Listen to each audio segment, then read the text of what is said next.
Hello friends, இன்றைக்கி நம்ம கீரை குழம்பு தான் செய்ய போகிறோம். அடுப்பில் நல்லா சாப்பாடு வெந்துட்டுருக்கு. ஸோ கீரை குழம்பு வந்து நம்ம எப்படி செய்யலாம்னு பார்க்கலாம். ஸோ கீரை நல்லா கிள்ளி வச்சுருக்கோம், சிறுகீரை. அதை வந்து நம்ம எப்படி வாஷ் பண்ணோம்னா, மஞ்சள்தூள் கொஞ்சம் போட்டு நல்லா வாஷ் பண்ணிக்கலாம்.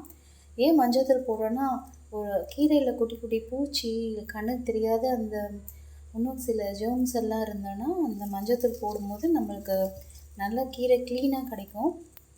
குட்டி குட்டி பூச்செல்லாம் செத்து போயிடும். அதனால் மஞ்சள்தூள் போட்டு ஒரு 2-3 டைம்ஸ் நல்லா வாஷ் பண்ணிக்கலாம். ஹாய் ஃப்ரெண்ட்ஸ், இப்போ நம்ம கீரை குழம்பு எப்படி செய்கிறதுன்னு பார்க்கலாம். பருப்பு நல்லா ஒரு 10 மினிட்ஸ் ஊற வச்சுட்டு நம்ம ஒரு த்ரீ டைம்ஸ் வாஷ் பண்ணிக்கணும். வாஷ் பண்ணிவிட்டு கொஞ்சமாக தேவையான தண்ணி, பருப்பு வேகிற அளவுக்கு தண்ணி ஊற்றிட்டு கொஞ்சமாக ஆயில் ஆட் பண்ணிக்கலாம், எண்ணெய் ஊற்றிக்கலாம். ஏன் நம்ம எண்ணெய் ஊற்றுறோம் அப்படின்னா, இன்னும் நல்லா டேஸ்ட்டு கொடுக்கும். எந்த குழம்பு செய்தாலும், சாம்பாரோ இல்லை கீரை குழம்பு எது செய்தாலும் கொஞ்சமாக நம்ம எண்ணெய் ஆட் பண்ணால் நல்லா டேஸ்ட்டாக இருக்கும் குழம்பு. கீரை குழம்புக்கு என்னென்னலாம் போடலான்னு பார்க்கலாம். பருப்பு கூட இந்த பச்சை மிளகா, கட் பண்ண வெங்காயம், பூண்டு, தக்காளி இதெல்லாம் இப்போ போட்டுக்கலாம். கொஞ்சமாக மஞ்சள்தூள் போட்டுக்கலாம்.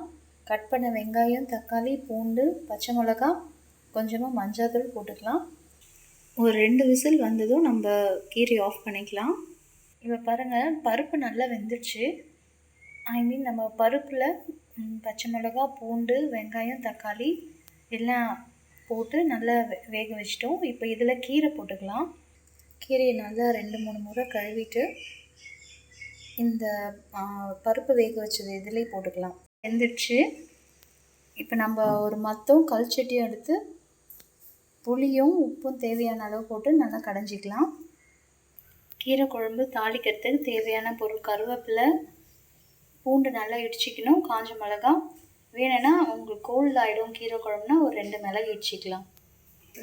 கீரை தாளிக்கிறதுக்கு எண்ணெய் ஊற்றிட்டு கடுகு போட்டுக்கலாம். கடுகுக்கு அப்புறம் பூண்டு போட்டுக்கலாம். கருவேப்பிலை எல்லாம் நான் நல்லா பொரிஞ்சிட்ட பிறகு கீரை கடைஞ்சி வச்ச கீரையை இந்த பாத்திரத்தில் ஊற்றிட்டு நல்லா கலரிக்கணும். அவ்வளோதான், கீரை குழம்பு ரெடி. தேங்க்யூ. இப்போ அந்த கீரை குழம்பு சூப்பராக ரெடி ஆயிடுச்சு. ஸோ நீங்களும் ட்ரை பண்ணி பாருங்கள். Thank you. Please subscribe my channel. பாருங்கள், இப்போ கீரை குழம்பு செய்தோம். அதுக்கு தேவையான உருளைக்கிழங்கு பொரியல் செய்கிறாங்க. ஒரு கடாயில் எண்ணெய் ஊற்றி கடுகு போட்டு உருளைக்கிழங்கு சின்ன சின்னதாக கட் பண்ண பீசஸாக போட்டுக்கிறாங்க. நல்லா வதக்கிக்கணும். உருளைக்கிழங்கு நல்லா வதங்கி இருக்க எண்ணெயில் நல்லா வதக்கிங்க. வதங்கின பிறகு மஞ்சள்தூள் போட்டுட்டு அப்புறம் மிளகாத்தூள் போட்டு நல்லா வதக்கணும்.